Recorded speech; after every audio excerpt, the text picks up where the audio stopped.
Students, मैं आनंद Jaiswal toppers classes के YouTube channel में आप सभी का स्वागत करता हूं।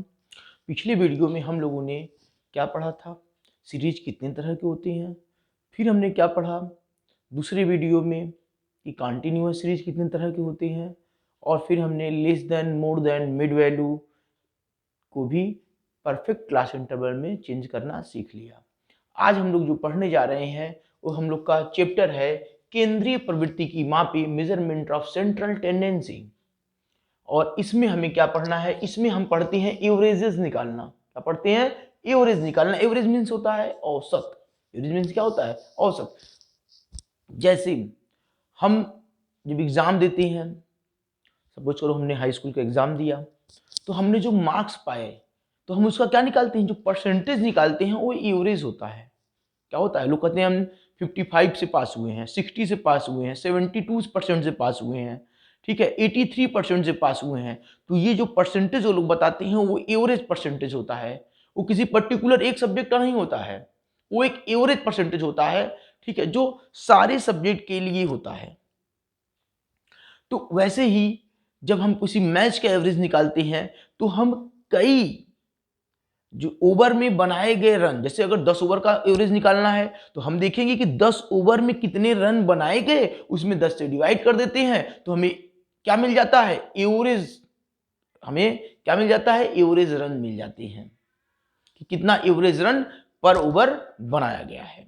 तो इसके लिए हमें यहाँ पे एवरेज पढ़ने हैं। एवरेज का बहुत ही हमारे लाइफ में बहुत ही ज्यादा यूज होता है। तो एवरेज में हमारे पास जो एवरेज होती हैं वो दो तरह की होती हैं। एवरेज होती हैं वो दो तरह की होती हैं। पहला एवरेज क्या होता है? मैथमेटिकल एवरेज, जिसको कहते हैं गणितीय औसत। और दूसरा होता है पोजिशनल एवरेज, जिसको कहते हैं स्थितीय औसत। अब गणितीय औसत और स्थितीय औसत में क्या है? गणितीय औसत को हम गणित के आधार पर निकालते हैं, मगर स्थितीय औसत को हम परिस्थिति के आधार पर निकालते हैं। गणितीय औसत को कैसे निकालते हैं? गणितीय औसत को हम गणित के आधार पर निकालते हैं, यानी कि हम जब भी करेंगे तो हम दिए गए डाटा के सम में से नंबर ऑफ डाटा से डिवाइड करके, तो हमें ये गणितीय औसत निकालते हैं। लेकिन स्थितीय औसत हम कैसे निकालते हैं? पोजिशनल मीन जो होता है हमारा, जो पोजिशनल एवरेज होता है हमारा, वो हम स्थिति के अनुसार निकालते हैं। उसमें गणित का कोई मतलब नहीं है। तो जो गणितीय औसत है वो तीन तरह से होता है। पहला होता है अर्थमेटिक मीन, इसको केवल मीन भी कहते हैं। इसको किससे प्रदर्शित करते हैं? एक्स बार से। ये क्या है? ये यक्स, और जो इसके ऊपर एक लकीर है इसको कहते हैं बार।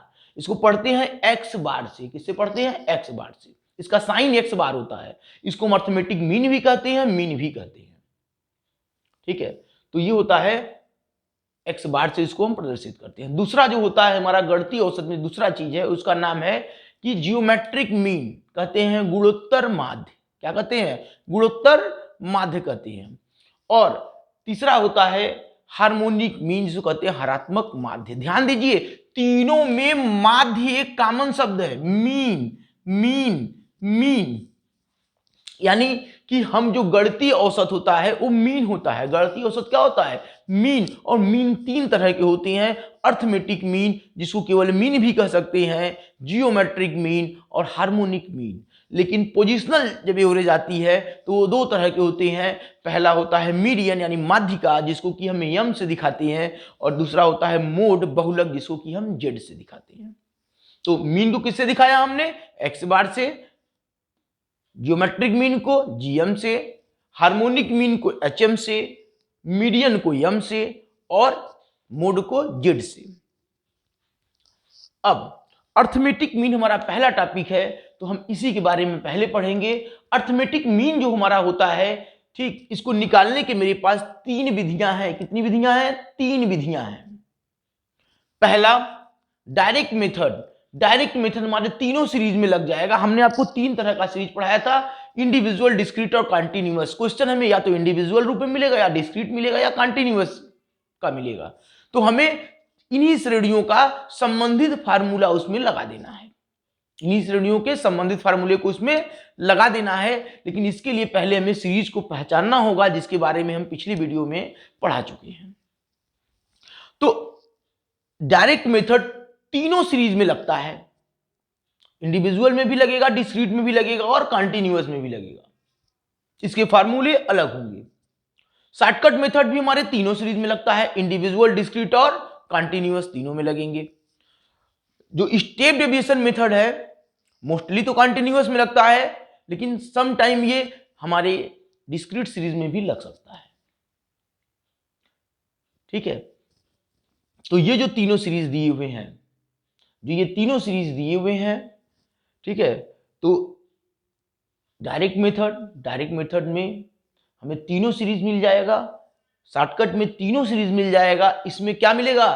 केवल कॉन्टिन्यूअस सीरीज। क्या मिलेगा? केवल कॉन्टिन्यूअस सीरीज ही हमको मिलेगा, केवल कॉन्टिन्यूअस सीरीज। तो हम लोग फार्मूले लिखेंगे किसके बारे में? मीन के डायरेक्ट मेथड के बारे में।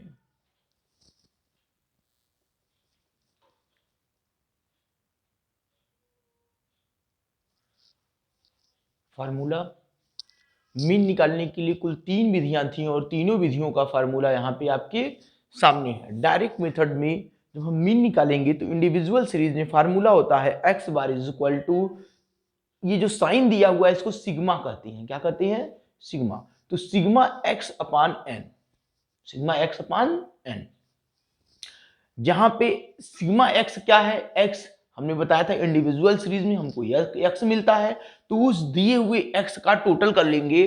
दिए हुए x क्या कर लेंगे? टोटल सम ऑफ x का टोटल कर लेंगे। और n मीन्स होता है नंबर ऑफ x, कितने x दिए हुए हैं वो यहां पे लिख देना है।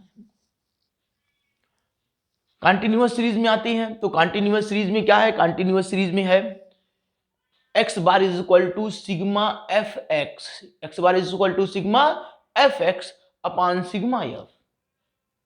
तो सिग्मा एफ एक्स क्या है?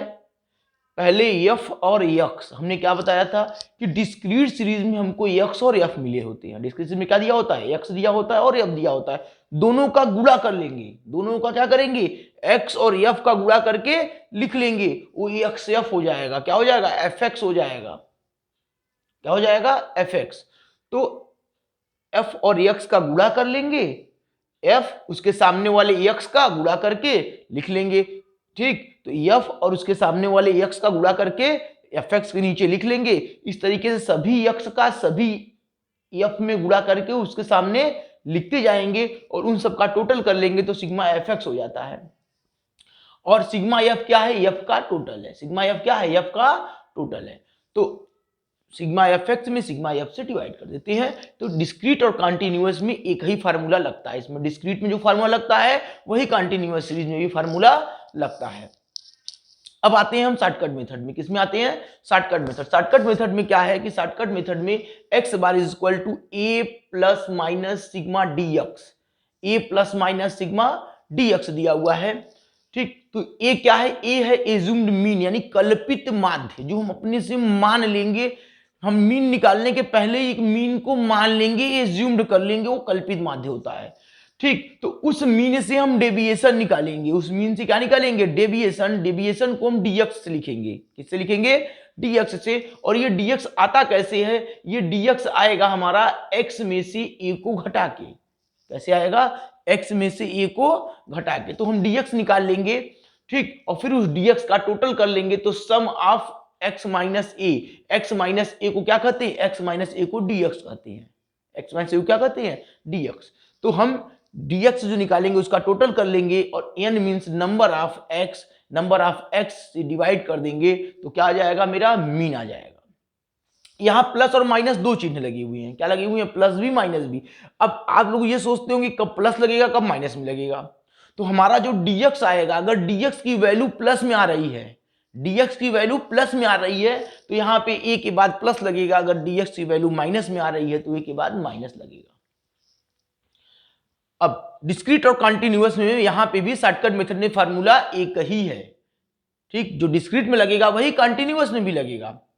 तो क्या लगेगा? a plus minus sigma F dx upon sigma F. Sigma f means f का टोटल। a मतलब बता दिए हैं एज्यूम्ड मीन। प्लस कब लगेगा? जब सिग्मा एफ dx का वैल्यू, सिग्मा एफ dx की वैल्यू अगर प्लस में आएगी तो प्लस लगेगा, अगर माइनस में आएगी तो माइनस लगेगा। अब सिग्मा एफ डीएक्स कैसे निकालेंगे, तो डीएक्स निकालना हमने यहां बता दिया है। डीएक्स कैसे निकालते हैं, डीएक्स निकालते हैं एक्स में से ए को घटा के, ए मीन्स एज्यूम्ड मीन, एक्स में से एज्यूम्ड मीन को घटा के, तो क्या आ जाएगा, डीएक्स आ जाएगा। फिर उस डीएक्स का हम एफ में गुणा कर लेंगे, उस डीएक्स का एफ में क्या करेंगे, गुणा कर लेंगे, तो हमारे पास क्या आ जाएगा, एफ डीएक्स हमको मिल जाएगा। क्या मिल जाएगा, एफ डीएक्स मिल जाएगा। और उस एफ डीएक्स का जब हम टोटल कर लेंगे तो सिग्मा एफ डीएक्स हो जाएगा। क्या हो जाएगा, सिग्मा एफ डीएक्स, और सिग्मा एफ से डिवाइड कर देंगे। ठीक, इस फार्मूले में रख के हमारे पास आंसर मिल जाएगा। स्टेप डेविएशन जैसा हमने बताया कि इंडिविजुअल और डिस्क्रीट में वो लगता नहीं है। ठीक है, तो मोस्टली कहां लगेगा, वो केवल और केवल कंटिन्यूअस सीरीज में ही लगता है। कंटिन्यूअस सीरीज के सारे प्रश्न में हम स्टेप डेविएशन का यूज कर सकते हैं। और स्टेप डेविएशन फार्मूला क्या है, a plus minus sigma f d s upon sigma f into i. तो ए मतलब एज्यूम्ड मीन, प्लस या माइनस कब लगेगा, अगर सिग्मा एफ डी एस की वैल्यू प्लस में आएगी तो प्लस लगेगा, अगर सिग्मा एफ डी एस की वैल्यू माइनस में आएगी तो माइनस लगेगा। सिग्मा एफ मीन्स एफ का टोटल होता है। और एफ डी एस कैसे निकालेंगे, तो एफ में डी एस से गुणा करके, एफ में डी एस से क्या होगा, गुणा होगा। तो हमने डी एस कैसे निकालेंगे, तो देखिए डी एस निकलेंगे या डी एक्स में आई से भाग देकर।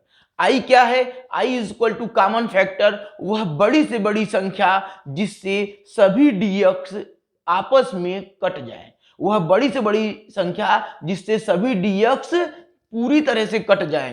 आंसर दशमलव में नहीं आना चाहिए, पॉइंट में नहीं आना चाहिए, पूर्णतः विभाजित हो। वह बड़ी से बड़ी संख्या जिससे सभी डीएक्स पूर्णतः विभाजित हो, वो क्या होगा, आई होगा। I is equal to common factor, i is equal to common factor. तो हम पहले क्या निकालेंगे, पहले हम निकालेंगे dx, कैसे, x में से a को घटा के, फिर dx में हम i से डिवाइड करेंगे तो क्या आएगा, ds आएगा। फिर इस ds का f में मल्टीप्लाई करेंगे तो क्या आएगा, f ds आएगा। और f ds का गुणा करके क्या निकाल लेंगे, f ds का जब हम टोटल कर लेंगे तो आ जाएगा सिग्मा f ds आ जाएगा। f ds का टोटल करेंगे तो क्या आ जाएगा, सिग्मा f ds आ जाएगा। और फिर सिग्मा f ds को हम इस फार्मूले में यहां पे रख देंगे, सिग्मा एफ को यहां रख देंगे, i is equal to common factor को यहां रख देंगे, और ए मतलब एज्यूम्ड मीन को यहां पे रख देंगे, और इसको हम हल कर लेंगे, हमारा आंसर आ जाएगा। और एक ध्यान देने वाली बात है कि किसी भी प्रश्न को, अगर कंटिन्यूअस सीरीज का कोई प्रश्न है, हम उसको डायरेक्ट मेथड से लगाते हैं, शॉर्टकट मेथड से लगाते हैं और स्टेप डेविएशन मेथड से लगाते हैं, तो ये हमें पता होना चाहिए कि तीनों मेथड से हम जब प्रश्न को हल करेंगे तो प्रत्येक मेथड से जो आंसर आएगा वो आंसर क्या होगा, समान होगा। ऐसा नहीं है कि किसी प्रश्न को अगर हम डायरेक्ट मेथड से लगाते हैं तो आंसर दूसरा आएगा, उसी प्रश्न को शॉर्टकट से लगाएंगे तो आंसर दूसरा आएगा, और उसी प्रश्न को अगर हम स्टेप डिवीजन से लगाएंगे तो आंसर दूसरा आएगा। ऐसा नहीं होगा। हम किसी भी मेथड से अगर हम सवाल को, एक ही सवाल को हम तीनों मेथड से अगर लगाते हैं तो तीनों मेथड से जो आंसर मिलेगा हमको वो एक ही आंसर प्राप्त होगा, हमको अलग अलग आंसर नहीं मिलेगा। तो आज हमने क्या पढ़ा, आज हमने मीन पढ़ा और मीन के फार्मूलों को भी पढ़ा। आज हमने मीन और उसके फार्मूले को पढ़ा। आप लोग इसका स्क्रीनशॉट ले लीजिए और फार्मूले को नोट कर लीजिए। नेक्स्ट वीडियो में हम लोग इंडिविजुअल सीरीज, डिस्क्रीट सीरीज और कॉन्टिन्यूअस सीरीज के प्रश्नों को हल करेंगे। वो डायरेक्ट मेथड का भी होगा, शॉर्टकट मेथड का भी होगा और स्टेप डेविएशन मेथड का भी होगा। तो मीन के हम तीनों मेथड को नेक्स्ट वीडियो में हल करेंगे। उसके पहले आप लोग इस फार्मूले को नोट कर लें, इस फार्मूले को अच्छी तरीके से समझ लें, याद कर लें, ताकि जब हम मीन का, जब हम डायरेक्ट, शॉर्टकट और स्टेप डिवीजन के प्रश्नों को हल करें, हम फार्मूले को लिखें तो वहां पे आपको किसी प्रकार का कंफ्यूजन न हो कि यहाँ पे इस फार्मूले का प्रयोग क्यों किया जा रहा है। आपको ये याद होना चाहिए कि डायरेक्ट मेथड में इंडिविजुअल सीरीज के लिए हम मीन में क्या फार्मूला लगाते हैं, और हम डायरेक्ट मेथड के डिस्क्रीट और कंटिन्यूअस में मीन का क्या फार्मूला लगाते हैं, शॉर्टकट मेथड के इंडिविजुअल में मीन का क्या फार्मूला होता है, और शॉर्टकट मेथड से अगर हम मीन निकाल रहे हैं तो उसके डिस्क्रीट और कंटिन्यूअस का क्या फार्मूला होता है, और अगर हम स्टेप डिवीजन मेथड से मीन निकालने जा रहे हैं तो कॉन्टिन्यूअस सीरीज का क्या फार्मूला होता है, प्रत्येक जो यहाँ पे सांकेतिक चिन्ह लिखे गए हैं उनका मतलब क्या होता है, ये हमको पता होना चाहिए। तब हम जब प्रश्न को हल करेंगे तो वहां पे आपको दिक्कतों का सामना नहीं करना पड़ेगा। इसके लिए आप लोग इस फार्मूले का स्क्रीनशॉट ले लीजिए, इसको याद कर लीजिए। शुरू के वीडियो में अगर कोई कंफ्यूजन हो तो उस वीडियो को वापस पुनः देख लीजिए, और सारे वीडियो का जो इसके पहले के वीडियो पड़े हैं उनका लिंक आपको डिस्क्रिप्शन बॉक्स में मिल जाएगा, और आप लोग वहां से भी जो वीडियो को पहले वाले वीडियो को जो बच्चे नहीं देखे हों वो देख लेंगे और समझ लेंगे, ताकि उनको क्वेश्चन समझने में कोई दिक्कत ना हो। और जो बच्चे पहले से ही वीडियो देख चुके हैं मगर फिर भी उनको कोई कंफ्यूजन है तो मैं उनसे कहना चाहूँगा कि वो वीडियो को दोबारा देख लें, और ताकि आगे जब हम इस टॉपिक का क्वेश्चन को हल कराएं तो उनको किसी भी प्रकार का परेशानी ना हो। मिलते हैं अगले वीडियो में अगले टॉपिक के साथ।